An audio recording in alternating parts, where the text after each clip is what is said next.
I used to believe that rejection was loud, that it came with arguments or slammed doors or harsh words spoken in anger.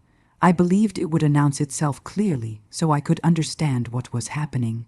I was wrong. Rejection can arrive quietly, so quietly that you don't recognize it at first. It happened in ordinary moments, missed phone calls, short replies, conversations that felt thinner than they used to be. At first I told myself it was nothing. Life gets busy, children grow up, they pull away as they try to become their own person. That's what everyone says, that distance is normal, that independence looks like silence sometimes. So I accepted the silence. I didn't question it, I didn't challenge it. I gave space because I thought that was what love required. But space has a way of stretching, and if no one reaches back across it, it can turn into something else entirely. I remember the moment I noticed the shift. I was holding my phone scrolling through messages and realized that every conversation was initiated by me, every call, every check-in, every attempt to stay connected. When I stopped reaching out, there was nothing, no follow-up, no curiosity, no concern, just quiet. I told myself not to take it personally. Parents are supposed to be strong. We're supposed to understand. We're supposed to accept being needed less, but this felt different. It didn't feel like independence. It felt like absence. I replayed memories in my mind, moments from when he was younger, the sound of his laugh, the way he used to look for me in a crowd. I wondered when those moments stopped belonging to the present and became something I could only revisit in memory. I asked myself if I had missed something. If there was a moment I should have noticed, a conversation I misunderstood, a mistake I failed to acknowledge. The questions came quietly at first, then louder. Had I been too strict, too distracted, too busy trying to do the right thing? Had I failed him without realizing it? Parents are taught to be resilient, but no one prepares you for the kind of pain that comes from being emotionally shut out by your own child. There is no manual for that. I didn't confront him immediately. I didn't accuse. I didn't demand answers. I waited. I believed that if I stayed patient, if I stayed kind, things would return to normal. But waiting can become its own form of denial. Months passed, then longer. When we did speak, his voice sounded distant, like he was talking from another room. He answered politely but without warmth. I started to feel like a guest in his life rather than a parent. That realization was devastating. I tried to talk about it gently. I asked if something was wrong, if I had done something that hurt him. He said no, or rather he said nothing meaningful, just vague responses, deflections. I could feel him pulling away even as I tried to reach him, and the hardest part was this: I didn't know why. Rejection without explanation creates a special kind of pain. There is no clear wound to tend to, only a constant ache. I began to doubt myself. Every parenting decision I had ever made felt suddenly suspect. Every boundary, every disagreement, every moment I chose discipline over comfort. I wondered if love had been mistaken for control, if guidance had been experienced as pressure. I wished I could go back, not to change everything, but to understand. The silence became heavier. Holidays felt different. Birthdays passed with brief messages. No calls, no shared moments. I smiled outwardly, but inside I was unraveling. I felt grief even though nothing had officially ended. That's the cruel part about emotional rejection. There is no ceremony for it. No acknowledgement. You're just left holding the loss alone. I avoided talking about it with others at first. There is shame in admitting your child wants distance from you. People assume it reflects failure. They assume there must be a reason, and maybe there was, but I didn't know what it was. I replayed conversations late at night. I analyzed tone and timing and words spoken years earlier. I tried to locate the moment when love became complicated, but clarity never came. Instead, there was only the quiet realization that something had changed permanently. I still loved him, but love was no longer being returned in the same way. That truth settled slowly. I remember one night sitting alone thinking about how much of parenting is invisible. The sacrifices, the worry, the choices you make hoping they'll protect someone you love. And yet none of that guarantees closeness later. No one tells you that. No one tells you that you can give your best and still be left on the outside of your child's life. I felt rejected, but I also felt confused, because rejection from a child doesn't feel like rejection from anyone else. It doesn't feel final, it feels unfinished, like a door left ajar but never opened. I didn't know then that this experience would change how I understood forgiveness. At that point, I was still focused on understanding the rejection. I wanted answers, explanations, some acknowledgement of the pain, but those things did not come. What came instead was a long, quiet period that forced me to confront something deeper. The idea that love does not guarantee closeness, and that forgiveness sometimes begins long before reconciliation. I didn't know that yet. All I knew was that my son had pulled away, and I was left trying to make sense of a silence I never expected to hear. And that was only the beginning. After the realization settled that my son was no longer reaching for me, I did what most parents do when faced with confusion. I searched for answers, not loudly, not dramatically, quietly and obsessively. I replayed memories as if they were evidence, conversations from years ago, arguments I thought had been resolved, moments where I chose firmness instead of softness. I wondered which one had stayed with him. Parents don't get the luxury of knowing which moments matter most. We don't get feedback in real time. We make choices hoping love will fill in the gaps. When distance appears later, we're left guessing. I asked myself questions I had never allowed before. Was I too focused on providing and not enough on listening? Did I mistake discipline for protection without realizing it felt like control to him? Did I dismiss emotions I didn't understand instead of sitting with them? Each question carried weight. None came with clear answers. I reached out carefully, not with accusations but with openness. I asked him how he was doing. I asked about his life. I asked if there was anything he needed from me. The responses were polite, short, contained, no anger, no blame. That was almost harder. If he had been angry, I could have addressed it. Anger invites conversation. Silence shuts it down. I tried to explain myself once, not defensively but honestly. I told him I felt the distance, that I missed him, that I worried I had hurt him without realizing it. There was a pause, then a response that stayed with me. He said he just needed space. No explanation, no timeline, no reassurance, just space. I respected that request, at least outwardly, but inside space felt like abandonment. I struggled with the contradiction. How do you give space to someone who already feels far away? How do you respect boundaries when you don't know where they are? I tried to be patient. I told myself this was temporary. That adulthood changes relationships, that closeness evolves, but the emotional distance didn't soften. It grew more defined. I started to notice how much of my identity had been tied to being his parent.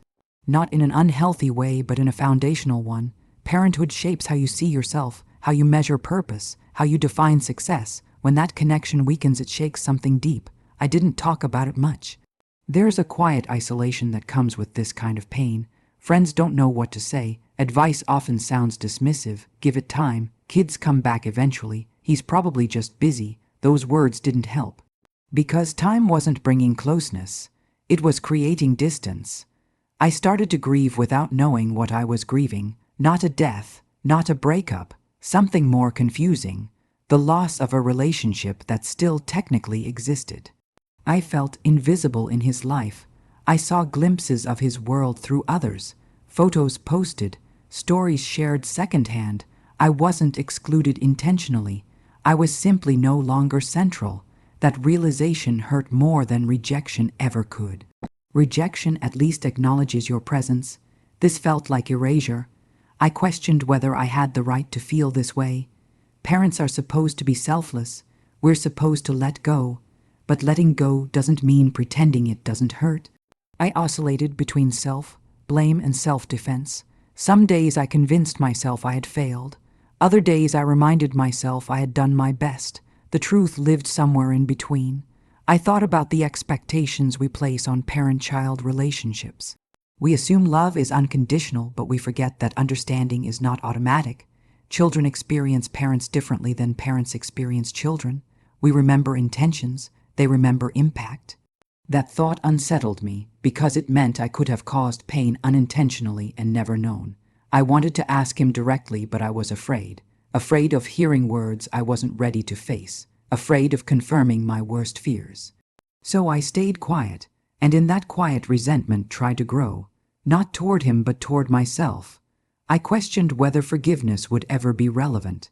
At that stage, I wasn't thinking about forgiving him.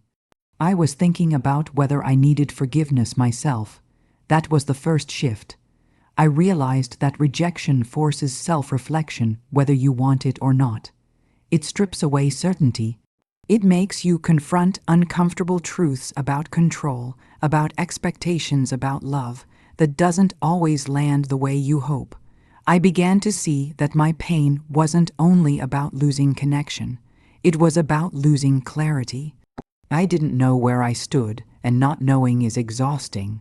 I noticed how this uncertainty affected other areas of my life. I became cautious, emotionally guarded, afraid of being too much for people.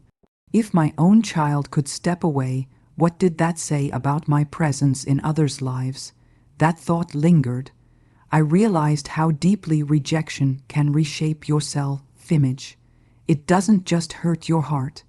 It alters how you see yourself. I began to pull inward, not dramatically but subtly. I shared less, expected less, prepared for distance everywhere. And then one day I caught myself doing something that surprised me. I stopped reaching out altogether, not as punishment, not as a test, but because I was tired. Tired of initiating, tired of hoping, tired of interpreting silence. That moment scared me, because it meant I was starting to protect myself. And protection can slowly turn into withdrawal. I wondered if this was how relationships quietly disappear, not through conflict, but through mutual exhaustion. I didn't know then that this phase was necessary, that before forgiveness could be understood, distance had to be acknowledged honestly, that sometimes you have to stop chasing connection to understand what you're actually grieving. At that point, I still believed answers would come eventually. I still believed clarity would arrive in a conversation, or an explanation, or an apology. I didn't yet understand that forgiveness sometimes begins when answers never arrive, and that realization would come later. There comes a point when silence stops feeling temporary and starts feeling intentional. I didn't recognize that moment immediately. It arrived gradually, like a dimming light you only notice once the room feels dark. At first, I still believed something would change. That time would soften whatever distance existed between us, that life would circle back in a way that made room for reconnection. But silence has a way of teaching you things even when no one is speaking.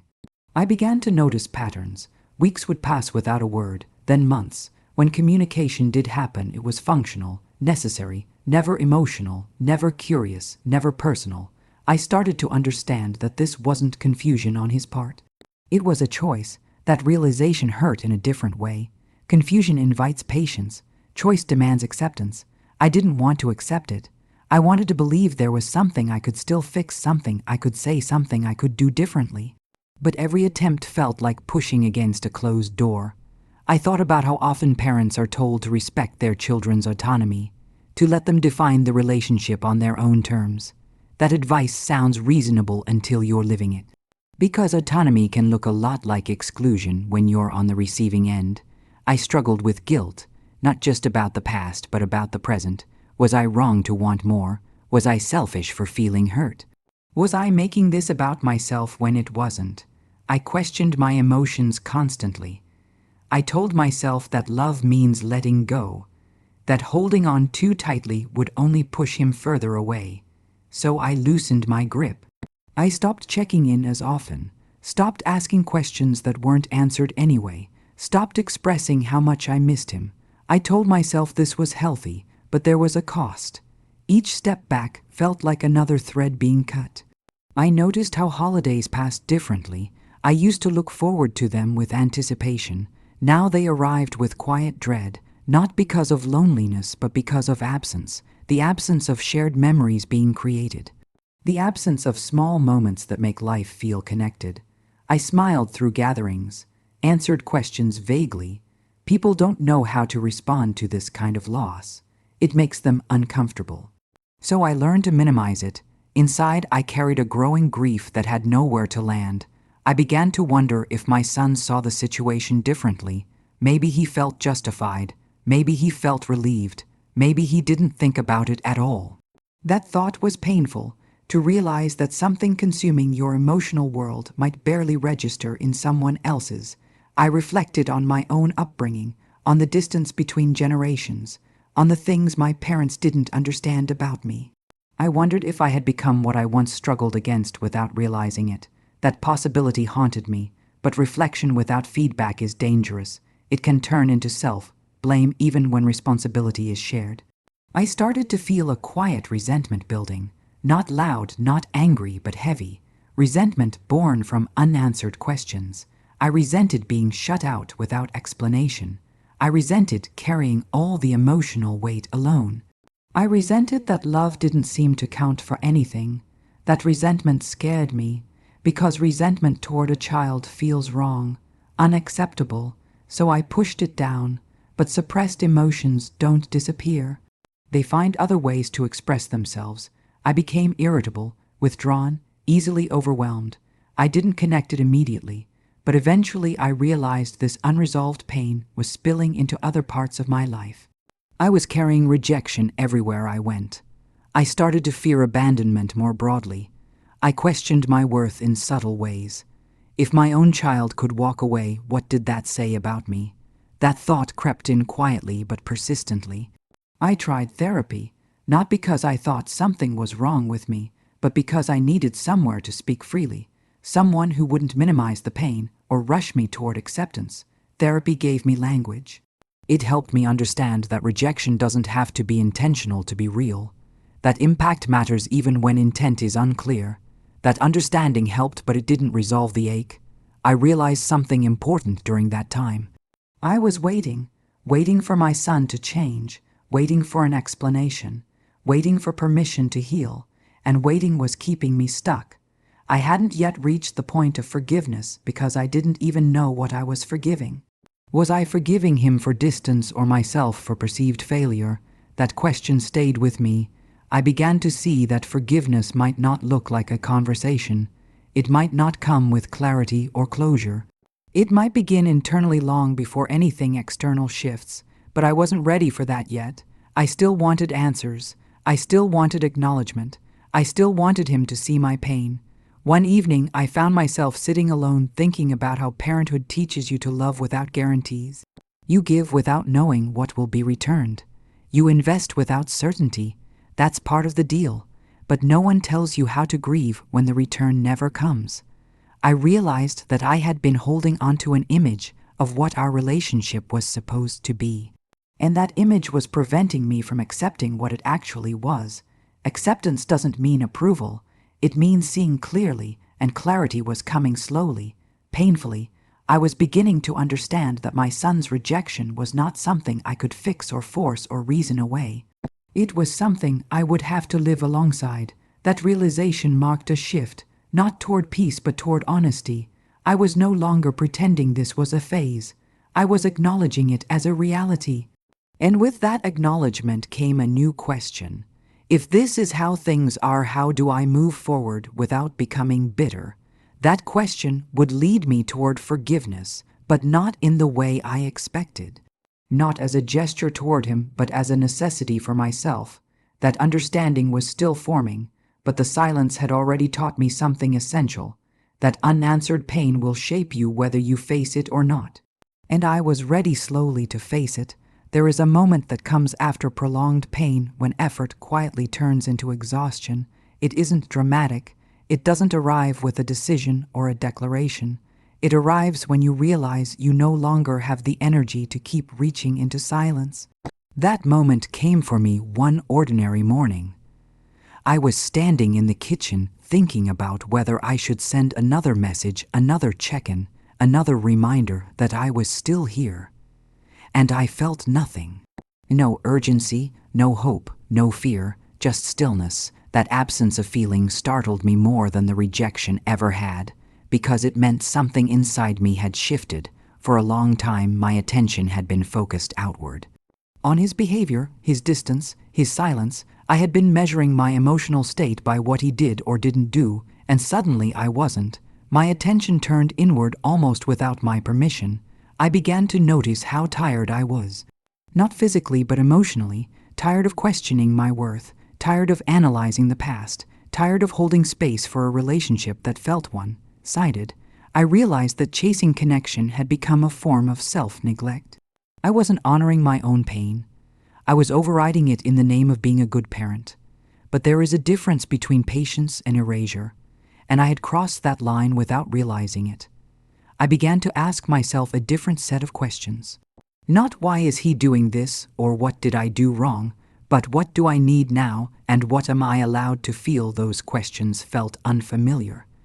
Parents are conditioned to prioritize their children's needs even when those children are grown. But my son was an adult now, and I was still a person. That truth felt both freeing and frightening. I allowed myself to name emotions I had avoided: anger, grief, loneliness. I didn't direct them at him. I simply acknowledged they existed. Naming them didn't make me cruel, it made me honest. I realized that forgiveness could not come until I stopped denying my own hurt.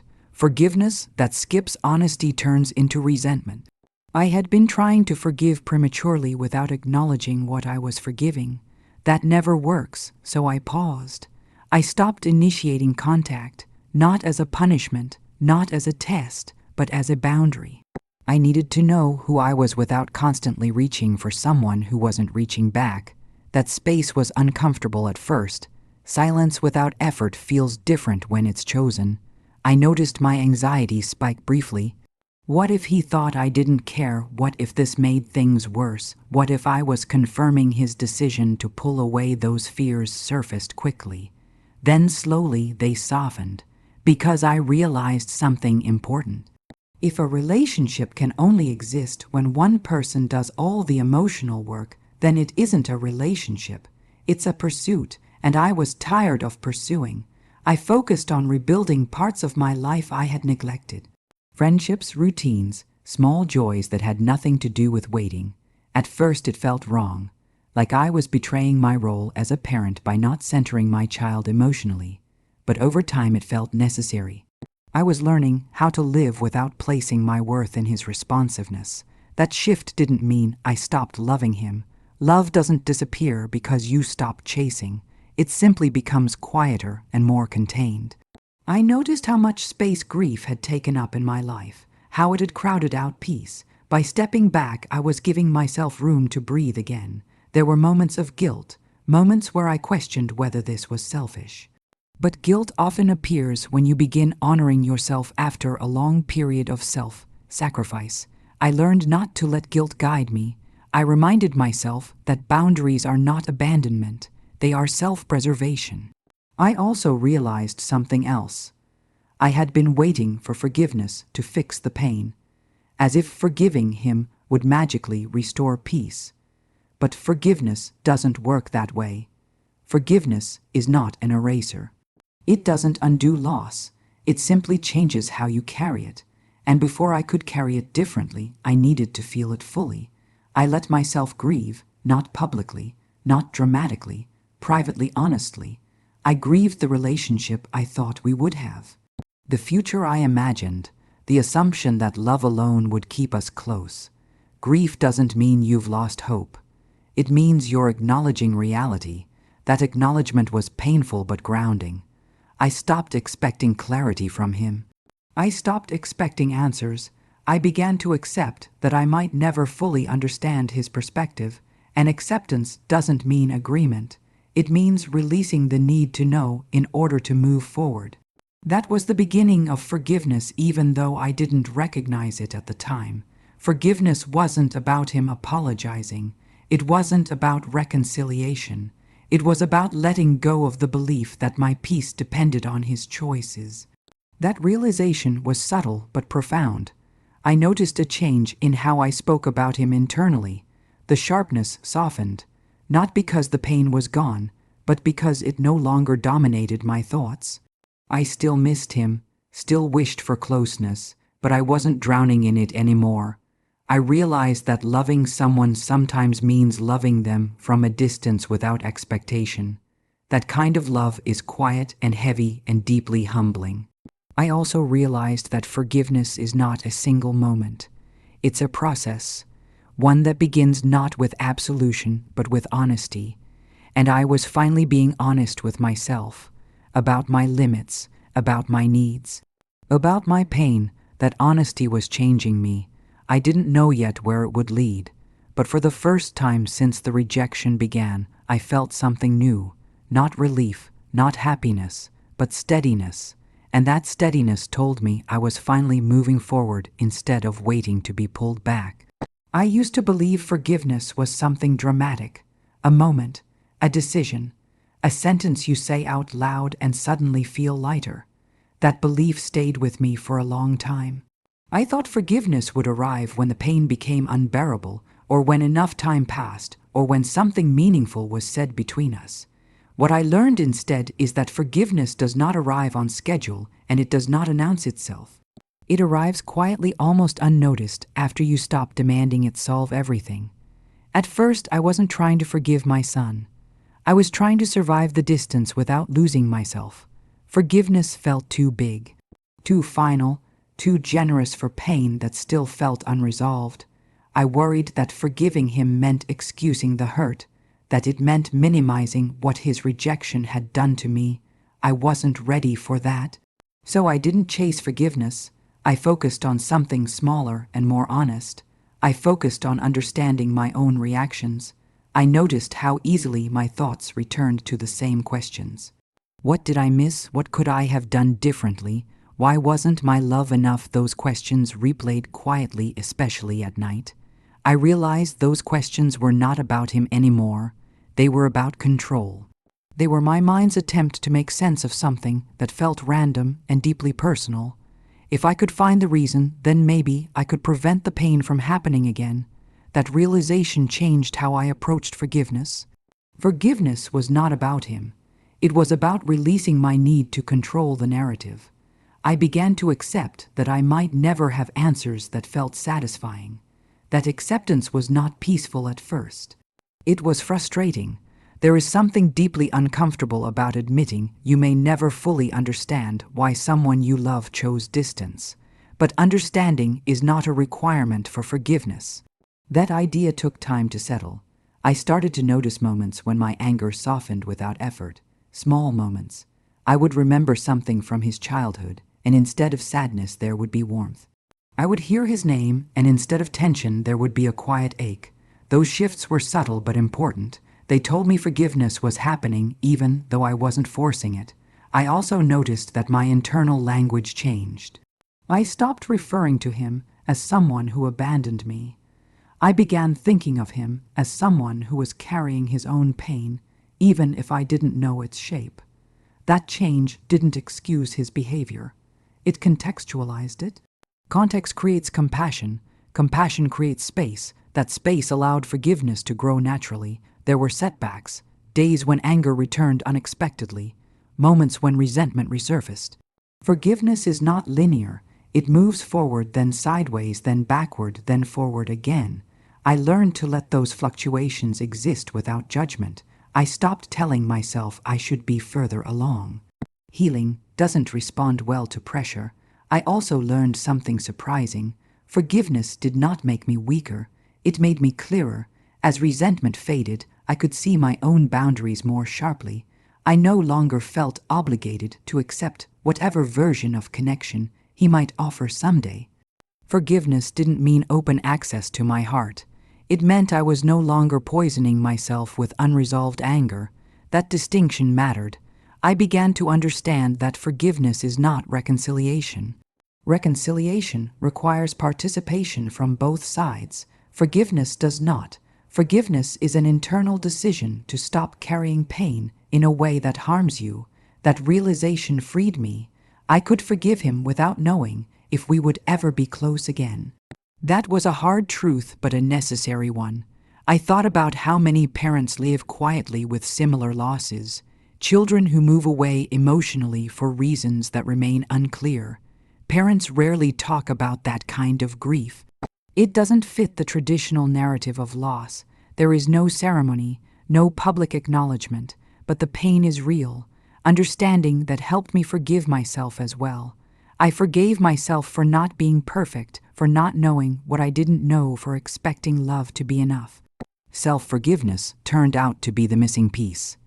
I had been holding myself to an impossible standard, believing that a good parent would never experience rejection from their child. That belief was quietly hurting me. Letting go of it was part of forgiveness too. As I forgave myself, forgiveness toward him felt less forced. I wasn't forgiving from a place of depletion anymore. I was forgiving from a place of stability. That difference changed everything. I stopped imagining dramatic reunions. I stopped rehearsing conversations that might never happen. I accepted the relationship as it was, not as I wished it to be. Acceptance is often mistaken for resignation. But it isn't. Acceptance is clarity. It allows you to move forward without denial. Forgiveness didn't erase the pain. It softened its edges. It allowed me to hold love and loss at the same time without collapsing under the weight. I realized that forgiveness is not something you give away. It's something you reclaim. You reclaim your peace, your energy, your ability to live fully even when something remains unresolved. That understanding changed how I carried the story. It was no longer a story of rejection alone. It became a story of growth, of learning how to love without attachment and forgive without conditions. I didn't know what the future held, but for the first time I wasn't afraid of not knowing. Forgiveness had not fixed the relationship, but it had changed me, and that change was enough to keep moving forward. There is a quiet stage of healing that comes after forgiveness begins to take root. It is less emotional, less dramatic, and more honest than anything before it. This is the stage where you stop asking what should happen next and start seeing what actually is. For me, this stage arrived slowly and without comfort. Forgiving my son did not suddenly reopen the door between us. It did not lead to messages or calls or explanations. The distance remained, and that forced me to confront a difficult truth. Forgiveness does not guarantee change. I had known that intellectually, but emotionally, I was still hoping forgiveness would soften his heart or shift the dynamic or somehow invite him back. When that didn't happen, a new layer of grief surfaced. This grief was quieter but heavier. It was the grief of acceptance. Accepting that I might forgive him and still not have him in my life in the way I wanted. That realization challenged everything I thought forgiveness was meant to do. I had to ask myself why I was forgiving. Was I forgiving to restore the relationship, or was I forgiving to free myself? The answer mattered, because forgiving with expectations creates new pain. I realized I needed to forgive without conditions. Not I forgive you if you come back, or I forgive you if you understand my pain, but I forgive you even if nothing changes. That kind of forgiveness is difficult. It requires letting go of outcomes. It means releasing control completely. And that is terrifying, especially when the relationship is with your child. Parents are wired to hope, to wait, to believe things will improve. Letting go of that hope felt like another loss, but holding onto it was keeping me stuck. I noticed how often my mood was still tied to the possibility of hearing from him. Even after forgiveness, I was checking, waiting, imagining. I realized forgiveness alone was not enough. I needed emotional boundaries. Boundaries are not walls. They are guidelines for self-respect. I began to limit how much mental space I allowed the situation to take, not by forcing myself not to think about him, but by redirecting my attention when thoughts became circular. I learned to recognize when my mind was replaying old scenes instead of engaging with the present. That awareness was empowering. It reminded me that I had agency even in grief. I also began to redefine what connection meant. Connection did not have to be constant contact.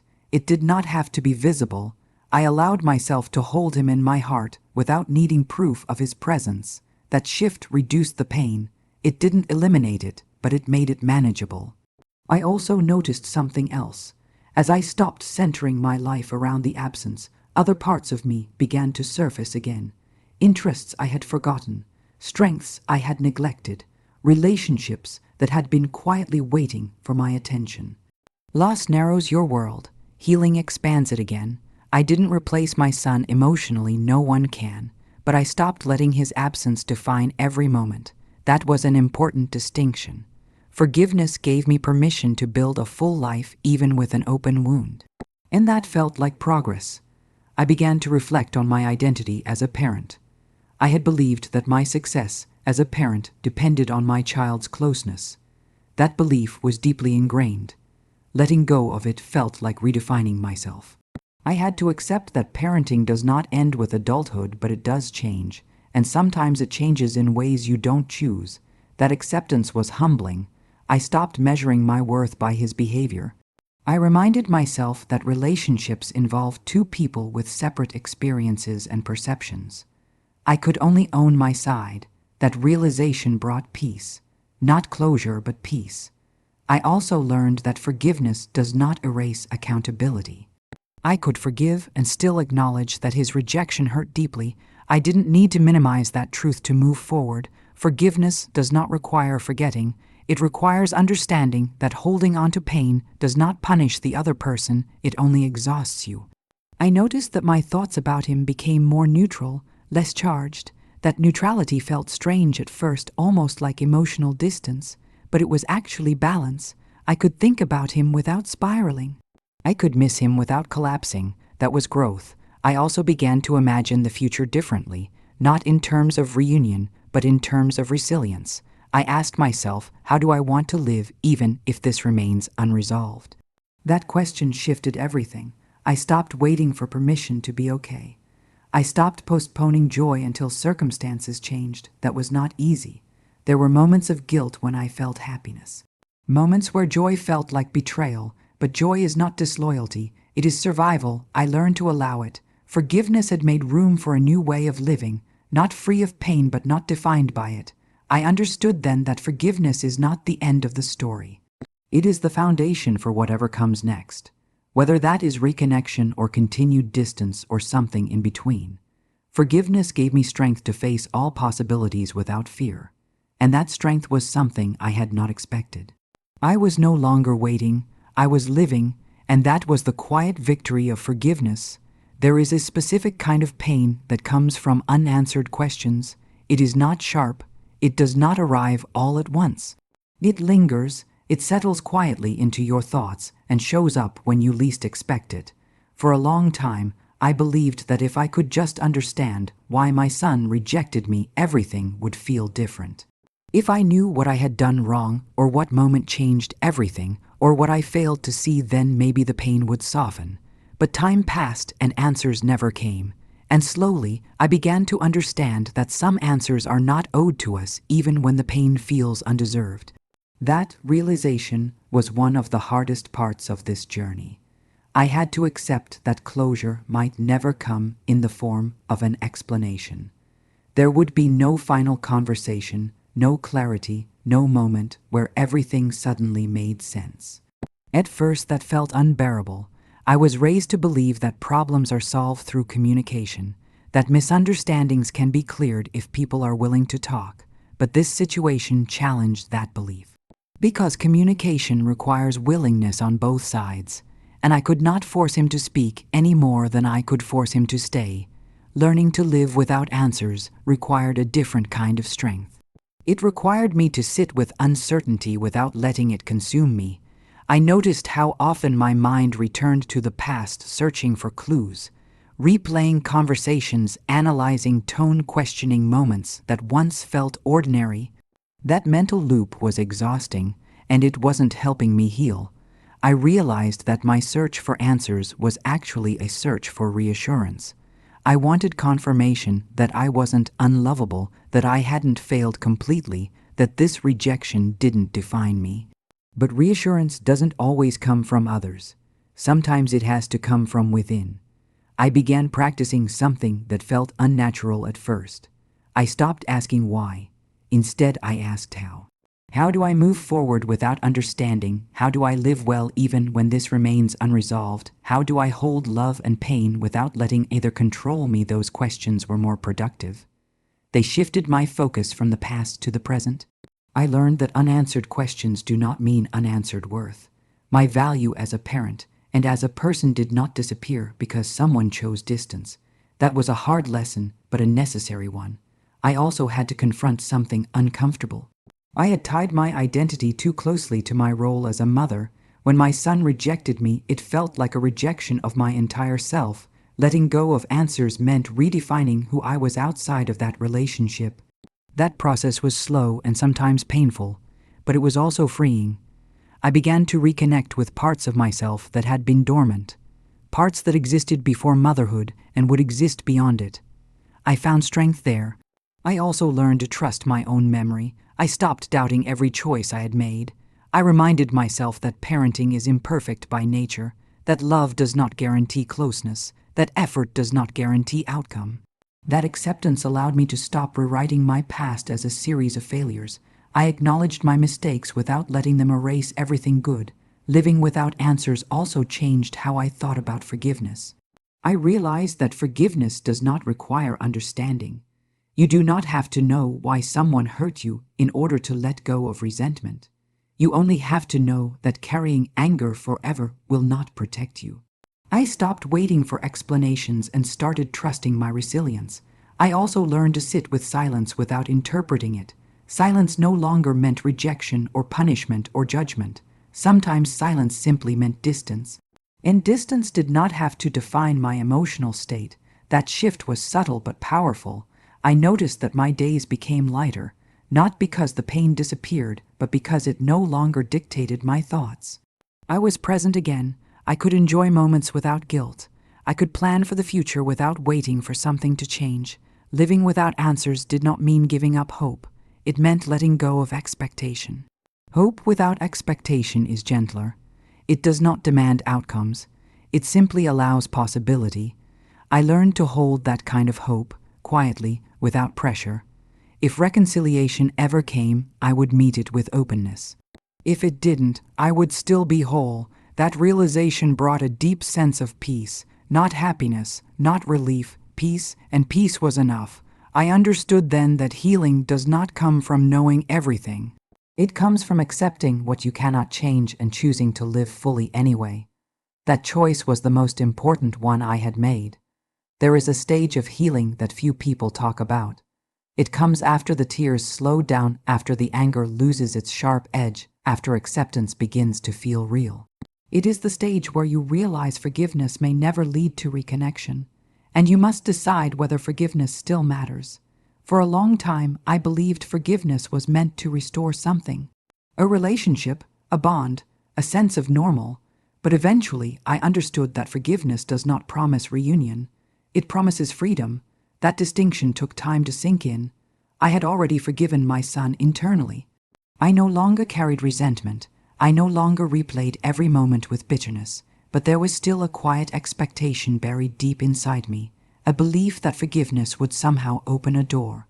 When that door stayed closed, I had to face a deeper truth. Forgiveness is not a transaction. It is not something you give in order to receive something back.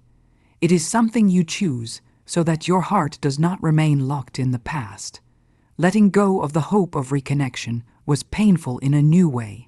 It felt like grieving the future all over again, not the past but what might never be. I allowed myself to feel that grief. I did not rush through it. I did not dismiss it. I sat with it quietly. I acknowledged that part of me would always want my son back in my life in a closer way. That desire did not make me weak. It made me human, but desire does not always shape reality. Accepting that was humbling. I began to understand that forgiveness was never about changing him. It was about changing how I lived in the absence of what I wanted. I stopped measuring my healing by whether we reconnected. I started measuring it by how I treated myself. Was I peaceful? Was I grounded? Was I living honestly? Those became my markers. I noticed how my inner dialogue shifted. I no longer blamed myself automatically. I no longer searched for hidden meanings. I accepted the situation as it was, not as a reflection of my worth, but as a reality I could not control. Forgiveness allowed me to stop fighting reality. That alone was powerful. I also learned something unexpected. Forgiving without reconnection made my forgiveness purer. It was no longer tied to hope or outcome or reward. It existed on its own. That kind of forgiveness is quiet and deeply personal. No one sees it, no one applauds it, but it changes how you carry yourself. I felt lighter, not because the pain vanished, but because it no longer owned me. I also began to think about my son differently. Not as someone who rejected me, but as someone on his own journey with his own limitations. That perspective did not excuse his choices, but it softened my view of him. I realized that people distance themselves for many reasons, some conscious, some not. Sometimes distance is not about punishment or blame or lack of love. Sometimes it is about self-protection. That thought helped me let go of personalizing everything. I stopped assuming his rejection was a verdict on my parenting. I accepted that his experience of our relationship might be different from mine. Both could be true without either being wrong. That understanding reduced my need for explanation.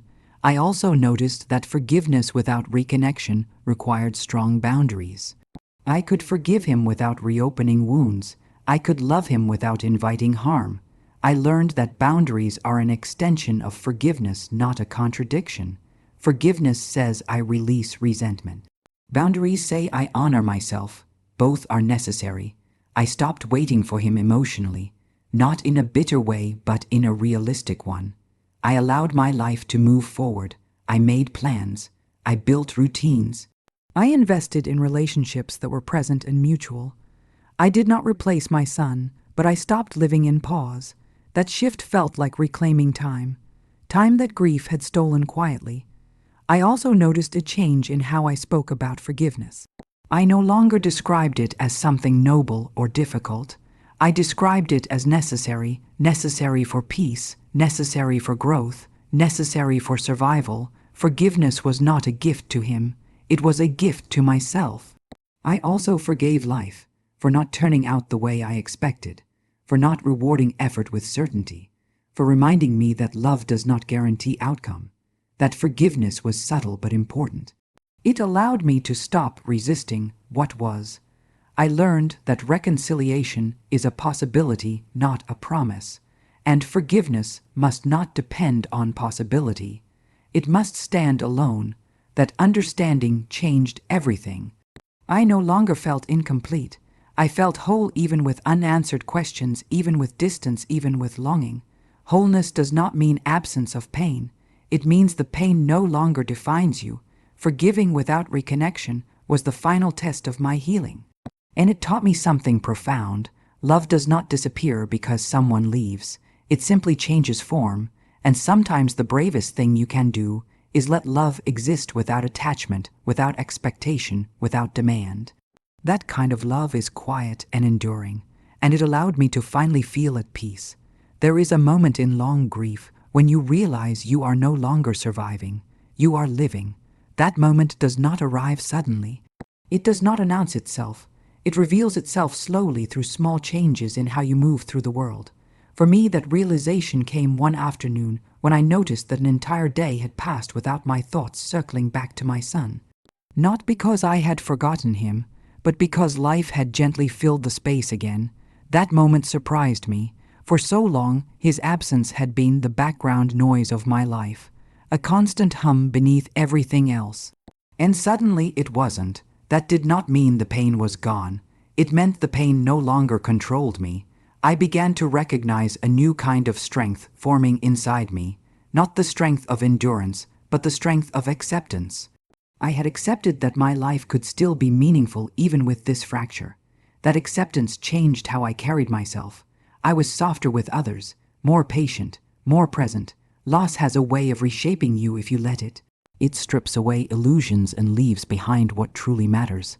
I stopped pretending I had everything figured out.